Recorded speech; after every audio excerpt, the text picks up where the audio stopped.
Hey, let's see if I get this over in one take. So winter's here. There's a lot happening in the finance world or anything finance related. And unfortunately, I'm going to start slowing down my video production. I've been feeling kind of burnt out for doing a video a week, and I think it's also stemming from I got bad advice when I started out, which was to post consistently and frequently and all that sort of stuff. I think that's just shitty advice. But I know some people will say other channels produce 3+ videos a week, you're just being lazy or whatever. To that, I would say, I'm not a news chasing clout channel, and that business model only works when you have a large audience already to push it up in the algorithm. Because, obviously you have to make something that's interesting. You also have to make something that can become popular, and you have to make something that doesn't have a lot of competition. It's a weird little trilemma that I always have to go after, and I can get 2 of the 3, but never the trifecta.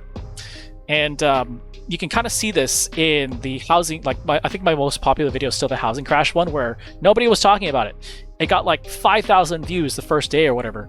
And then Graham Steph had made a video about it. And then everybody in his orbit started making a video about it. And all of a sudden that momentum I had just completely died out, just like that. It's gone. And there are a lot more people and, a lot of things I want to talk about that I think is great content. But I can't talk about it mainly because for the most part, I'm not a regulating authority. These people will also use their audience as a sword and shield because there's so many of them. A lot of their audience is essentially like these cultish fans that infantilize this person, thinking that they can do no wrong. It's a true cult of personality, if you will. And they could say nothing or not even address it, but if they address it, they don't even have to provide a counter argument with evidence to try to prove me wrong. They're just seen as more trusted, so they could just say that's not true, and then all of a sudden, their entire fan base believes them or whatever, and nobody goes to go verify this or even give me the benefit of the doubt to go try to prove me wrong or whatever, right? I'm not going to. Okay, looks like I screwed up that take. So I'm not going to get through to anybody in this type of cultish environment. Even if I am proven right later down the line, there's no reward for me at the end of this, because for some reason they think that because these people that they put their trust in betrayed their trust, that I, as a person who told them the truth or pointed out some sort of weird sort of obscurity or flaw that I wasn't sure what I was really looking at the time, I somehow am, in direct correlation to that, and that I also betrayed their trust, even though I wasn't trying to, discredit this person as a benefit or anything like that. I just pointed out something that seemed odd. One great example of this is just look at Rob Chang and how I said he was a dreamer. I think that he wouldn't get his merger done, and that he likes to promise a lot of things that seem incredibly impossible, and I was willing to be wrong. But the reception I got was something along the lines of, be grateful that he even responded to a peasant like you or whatever, right? And we kind of see how that ended. That is just one person. There's a lot more I can't talk about until they officially get investigated, but I might not even care unless someone asks me, because there's no reward for me for doing this stuff, right? Outside of getting that, moment of satisfaction where I get to say I told you so to people who've already pre-blocked me because they don't want to hear it. The second part of this has to do with money. I'm not a YouTube partner, so I don't get access to the ad revenue, and I don't get access to the signups, like basically YouTube's version of the Twitch subs. I have one awesome Patreon subscriber. Thank you for that, by the way, but I don't have enough to, essentially pay a back-end staff and have a bunch of people give me random tip-offs so that I don't have to go look for this information myself. Don't get me wrong, finding information is actually incredibly difficult, as well as it is time consuming, because I would love to type in something in fraud and just have all these direct links and all this stuff already pre-prepped and done for me or whatever, right? But it's never that easy. I would love to just have a morning news service or whatever, right, where I just read the top headlines on Seeking Alpha from 7 to 9, and then just feed it to you as if that's high quality information, when it's in reality fifth or sixth hand information that you can't really trade upon for the most part sustainably, allegedly, obviously. But that's not the type of audience I really want to cultivate. I don't have an agent or any person that actually brings me sponsors.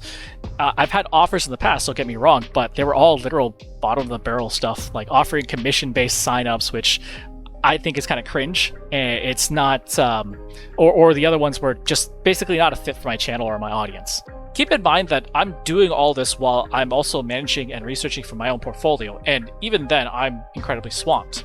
Like, treat this as a freebie, but maybe ask yourselves if the person that you follow or idolize is like their time management of what they say they do and what they actually do. Does it actually make any sense? Because, for example, the Japan videos that I made for the Lost Decade, it took me 3 weekends, or basically about a week's worth of research time from like 9 a.m. to 11 p.m. at night, constantly, no breaks, no games in between, just focused reading and researching and resourcing and all that sort of stuff. The South America stuff, the discovery of a university down in Florida, paid $3 million to go research rare metals used in batteries if it was actually better than the regular other anode contacts. And the main person that sponsored this was a miner that had a lot of this material, or was the primary miner of this material.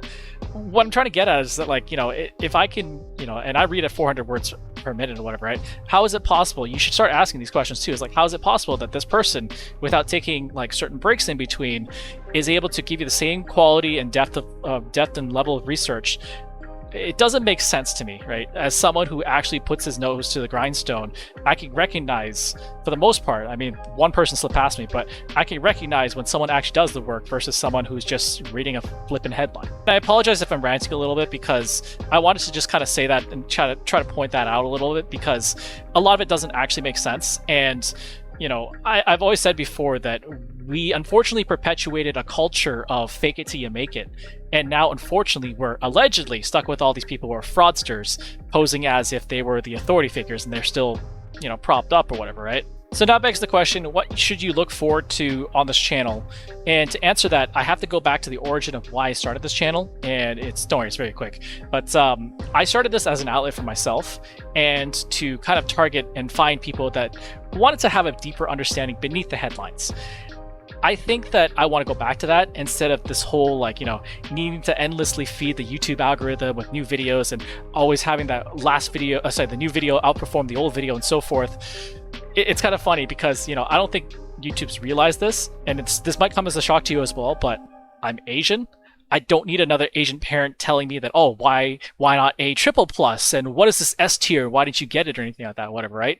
And looking at some of my stats from my old Twitter to new Twitter and my YouTube as well, I could allege that I am possibly suppressed on old Twitter. I don't have direct knowledge of that, obviously, but I could say that I was probably suppressed on there compared to the new stats, and I could make the allegation that I'm probably suppressed on YouTube as well, based on the experience I'm getting. But there's no data to really confirm that, obviously, right? But I want to use that as a segue to also say that if you're not following me on Twitter, please consider following me on Twitter. There should be a link somewhere down below. And I might consider moving there once Twitter Blue gets a little bit more fleshed out. And if it's actually a path of less resistance than YouTube is, I might actually just go over there. So follow me on Twitter, subscribe on here if you aren't. If you are, try to find someone else to convince to subscribe.